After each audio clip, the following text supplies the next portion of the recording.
Lord's के मैदान में भले ही रिजल्ट इंडिया के फेवर में नहीं आया, लेकिन एक बार फिर से रविंद्र जडेजा ने बता दिया कि वो क्यों नंबर वन ऑलराउंडर है। मतलब आप जब इस मैच को देख रहे थे तो जिस लेवल की एंजाइटी में हर एक इंडियन फैंस था, वो कभी भी एक्सपीरियंस नहीं कर सकता। वो चीज ओडीआई में वो कभी भी एक्सपीरियंस नहीं कर सकता। वही सेम एंजाइटी टी20 में। आप सोचो कि एक पूरा सेशन खत्म होता है, रन्स पड़ते हैं सिर्फ 50, विकेट गिरती है सिर्फ एक, बहुत सारी डॉट बॉल जारी होती है, फिर भी आप अपने फोन से चिपक कर खड़े रहते हो, बिकॉज आपको पता है कि यार यही वो सेशन है जो पूरे 5 दिन को डिफाइन करेगा। और जडेजा ने अपनी मेहनत से एक बार फिर से बता दिया कि क्यों हम कहते हैं लॉन्ग लिव टेस्ट क्रिकेट, क्यों हम कहते हैं कि भैया टेस्ट इज बेस्ट। क्योंकि आप देखो आज इंडिया बस थोड़े से मार्जिन से पीछे रह गया। जिस तरह से जडेजा ने आज बल्लेबाजी करी, आप सोचो कि जायसवाल, राहुल, करुण नायर, शुभमन गिल, ऋषभ पंत, सुंदर, इन सब की नंबर ऑफ बॉल्स को आप मिला लोगे, उससे भी ज्यादा अकेले जडेजा ने खेली है।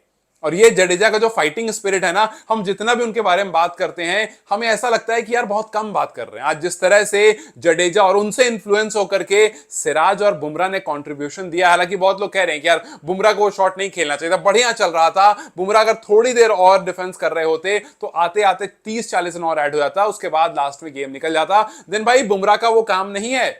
बुमराह ने उतना देर खड़े होकर के 50-54 बॉल खेल ली, वो काफी है। 4 बैक टू बैक डक्स के बाद बुमराह भी 5th डे पर खड़े होकर के इतनी देर तक खड़ा रहा। सिराज ने अपना सब कुछ लगा दिया, दिखा दिया कितना अच्छा डिफेंस कर सकता है वो। जडेजा के बदौलत हमने इस उम्मीद में हम थे कि यार हम इस मैच को जीत सकते हैं। और हाँ, वो मोस्ट वैल्यूएबल प्लेयर है जो एकदम फाइटिंग वाली स्पिरिट है वो लेकर आता है। लेकिन यहां पर बहुत सारा सवाल खड़ा होता है टॉप ऑर्डर के लिए, खास करके नेक्स्ट मैच की सिलेक्शन के लिए। भाई जडेजा आकर के 181 बॉल खेल रहे हैं, बुमराह आकर के 54 बॉल खेल रहे हैं। जैसे मैंने कहा कि 4 कंसेक्यूटिव डक के बाद 5th डे की पिच पर सिराज आकर के 30 बॉल खेल रहे हैं। और आप सोच रहे हो कि यार थोड़ा सा और हो जाता, थोड़ा सा और तब होता जब पिछले मैचेस, पिछले इनिंग्स में कुछ अलग हुआ होता, थोड़ा और तब होता जब आपका टॉप ऑर्डर कुछ और करता। बीइंग वेरी ऑनेस्ट, ये रन चेस जो है ये ऋषभ पंत का था। ऋषभ पंत से मेरा मतलब है कि ये काम ऋषभ पंत अगर रहते तो बड़ी आराम से कर लेते और इंडिया यहां तक नहीं आता, बिकॉज उनके पास एक ऐसा काउंटर अटैकिंग गेम है जिससे सब ओपोनेंट डरता है। आप सोचो जिस टाइम पर ऋषभ आउट हुए, ये जो आपको पिक्चर्स दिख रही हैं, ये ऋषभ के आउट होने के बाद इसलिए निकल कर आई क्योंकि सबको पता था कि भाई ये खड़ा रहेगा ना तो आपको सेशन ऐसा नहीं दिखता, आपको वही गाबा वाली इनिंग दिखती जहां पर एक टाइम पर लगता है कि यार ऋषभ चलो ठीक है धीरे धीरे बढ़ रहा है, धीरे धीरे बढ़ रहा है, लेकिन वो एकदम से गेम लेकर के हाथ से निकल जाता। और ये बात स्टोक्स को भी पता थी, ये बात आर्चर को ही पता थी कि भैया ये बंदा खड़ा रहेगा तो ये बंदा काम जो है पूरा खराब कर सकता है। एक तरफ जडेजा और एक तरफ पंत, ये मैच 2 घंटे पहले खत्म हो जाता। लेकिन हमारे ऊपर वाले बैटर्स जो हैं उन्हें समझना पड़ेगा, जायसवाल को समझना पड़ेगा कि भाई उनकी विकेट कितनी ज्यादा क्रूशल है, करुण नायर को समझना पड़ेगा कि शायद अब हो गया, क्योंकि मुझे नहीं लगता इसके बाद अब गौतम गंभीर उनको जगह देंगे। हालांकि एक बात सही है कि करुण नायर की पोजीशन जो है वो नीचे है, करुण नायर की अपनी पोजीशन 5th 6th है, उनको 3rd नंबर पर खिला खिला के कुछ खास वैसे भी नहीं होना था, बिकॉज इवेंचुअली आपको उनको वहां पर रखना नहीं था। बट ठीक है, मतलब आपने उनको मौके दिए, आपने उनको मल्टीपल चांसेस दिए, 3 मैच 6 इनिंग, और शायद इतना काफी होता है बिकॉज एक 3rd पोजीशन के लिए स्पेशलिस्ट बल्लेबाज जो है वो बैठा है, तो वो आकर अगर खेले, अगर वो 1-2 मैच टाइम भी ले, एडजस्ट होने वैसे ज्यादा कुछ बचा नहीं है, 2 ही मैच बच रहे हैं, बट अगर अभी भी हमारे पास चांस है कि हम इस सीरीज को कम बैक कर सकते हैं। आप सोचो कि पहला टेस्ट मैच भी ऐसा था जो बिल्कुल हमारा था, लास्ट डे पर आकर के वो हमसे लेकर चले गए, आखिरी दिन में 350 रन उन्होंने मार दिए थे फर्स्ट मैच को चेज करते हुए, फर्स्ट मैच के फाइनल डे में। सेकंड मैच ठीक है, हमने बहुत कॉम्प्रिहेंसिव विक्ट्री करी। 3rd मैच में ये मैच भी काफी हद तक हमारा था, बस कल का आखिरी का जो आधा घंटा था जहां पर हमने 3 विकेट खो दिए, और आज तो खैर टॉप ऑर्डर एकदम यूं ही झड़ करके चला गया। अगर जडेजा नहीं होते तो मतलब जडेजा को आज देख करके उनके लिए रिस्पेक्ट और बढ़ गई। एम एस धोनी ने जो कहा था ना कि बहुत सही कहा था कि भाई सर जडेजा है वो, और वाकई वो सर जडेजा है, जो फाइटिंग स्पिरिट उन्होंने दिखाई। और ये बात बेन स्टोक को ही पता थी, क्योंकि आप देखो मैच खत्म हो गया, जडेजा मतलब आउट नहीं हुए, सामने से सिराज आउट हो गए, उसके बाद बेन स्टोक ने आकर के सिर्फ जडेजा को गले लगाया। ठीक है, नॉर्मल आप फागे से करते हो, बट जडेजा को उन्होंने पूरी झप्पी दी, बिकॉज उनको पता था यार कितना मुश्किल था। बेन स्टोक ने भी हेडिंग्ली में एक बार ऑस्ट्रेलिया के खिलाफ कुछ इसी तरह का मैच सिंगल हैंडेडली जिताया था, आज वो काम हो जाता। ठीक है, हर बार सब कुछ नहीं होता है, बट बेन स्टोक को ये बात पता थी कितना मुश्किल है ये करना, और किस तरह से जडेजा एक एंड से खड़े होकर के बैक टू बैक वो पूरा ओवर खेलना, 4 बॉल 5 बॉल पर जाकर के सिंगल देना, बुमराह आकर के सिंगल 1 बॉल खेलते, या फिर उसके बाद सिराज आकर के 1 बॉल खेलते, और फिर वापस से उसी को रिपीट करना। एक को उनका डिसमिसल हो गया था, लेकिन वो इंपैक्ट आउटसाइड स्टंप था तो वहां पर वो बच गए, वरना हम और पहले मैच को जो है वो लेकर के निकल चुके होते। सो ये टेस्ट क्रिकेट की ग्रेटनेस है, ये आपको रविंद्र जडेजा की ग्रेटनेस है, और इस पर आगे अगर कुछ काम करना है तो इंडिया को समझना पड़ेगा कि भाई हम 192 चेस डाउन नहीं कर पाए। यस, पिच जो है वो पहले मैच वाली लीड्स वाली पिच नहीं थी, बट स्टिल 192 लास्ट इनिंग में चेज करना था। जिस तरह का हमें स्टार्ट मिला था, हमने 387 जब हमारे सामने रखा हुआ था, हम नहीं कर पाए।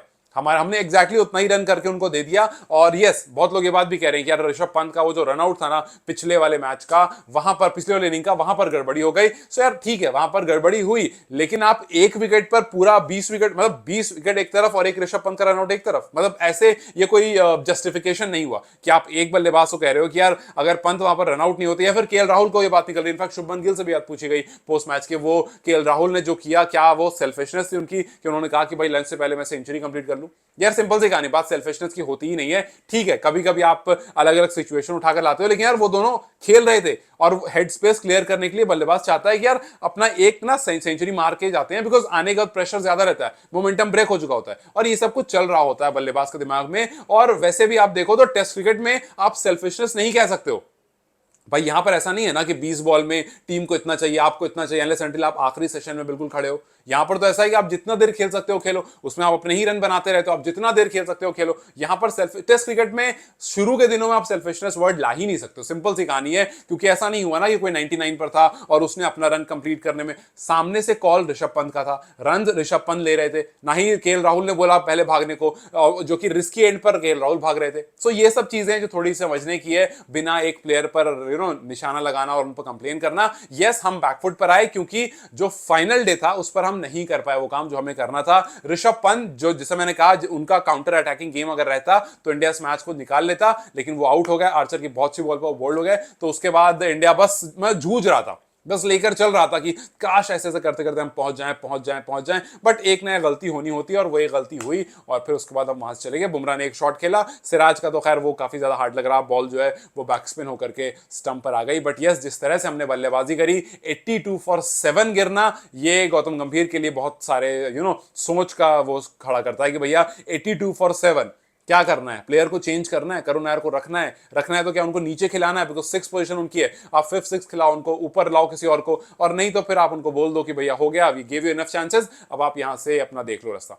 बिकॉज 82 फॉर 7, 112 फॉर 8, 147 फॉर 9 और 170 पर जाकर 10। आप सोचो 82 फॉर 7 से 170 आया 10 विकेट के लिए। लोअर ऑर्डर ने जितना हार्डवर्क करा, थोड़ा सा भी ऊपर वाले करते थे तो बहुत कुछ जो है वो बदल जाता। बट यस, इस टाइम पर सवाल बस यही है कि भाई क्या आगे वाले आने वाले मैच में हम करुण नायर को देखेंगे, बिकॉज एक वो खिलाड़ी है जो लगातार फ्लॉप हो रहा है, दूसरा यशस्वी जायसवाल को थोड़ी अपनी विकेट की अहमियत समझनी पड़ेगी। भाई आप स्टार्ट करते हो इनिंग को, अगर आप आते ही ऐसा कुछ करोगे, आप सामने वाले प्रेशर बनाने के चक्कर में काफी बार काम खराब कर चुके हो।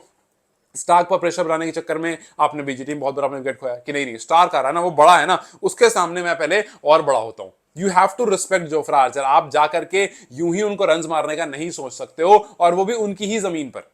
तो आपको थोड़ी सी रिस्पेक्ट सामने वाले को करना पड़ेगा, और फिर उसका धीरे धीरे जाने पर we have seen you scoring tons of run, तो आप वो कर सकते हो। बट यहां पर थोड़ा सा इस बात को समझने की जरूरत है कि आप अगर जाते ही सोच रहे हो कि भाई आया ही हूं मैं और अभी से दिखा दूं इनको बेसबॉल की, बेसबॉल क्या होता है, और जैसबॉल जो हमारा जो ऑब्वियसली दिमाग में चलता है कि भाई जैसबॉल, जब भी ये जायसवाल रन मारते हैं तो हमेशा जैसबॉल करके बात करते हैं। ठीक है, that is all good, we always praise you for that, लेकिन इस तरह का स्टार्ट, और वो भी जब टीम को आपकी बहुत ज्यादा जरूरत है, इज नॉट वेरी गुड। तो यहां पर जायसवाल को थोड़ा समझना पड़ेगा, और शुभमन गिल वी होप कि जिस तरह से पहले 2 मैचेस रहे, अगले मैच में कुछ वैसा कमबैक हो। Karun Nair, high time to think के करुण नायर की पोजीशन पर क्या कुछ करना है। हर मैच में केएल राहुल या फिर ऋषभ पंत पर हम नजर गड़ाकर नहीं बैठ सकते। चलो, होपिंग के कुछ चेंजेस अगले मैच में मिलेगा, खास करके नंबर 3 पोजीशन वाला चेंज जो है वो जरूर हमें देखने को मिल सकता है। खैर, आपके हिसाब से क्या कुछ चेंज अगले मैच में आना जरूरी है? बिकॉज जिस तरह से हर मैच में हम राहुल, पंत, जडेजा पर आकर के रुक जा रहे हैं, और फिर पहले 2 मैचेस में शुभमन गिल,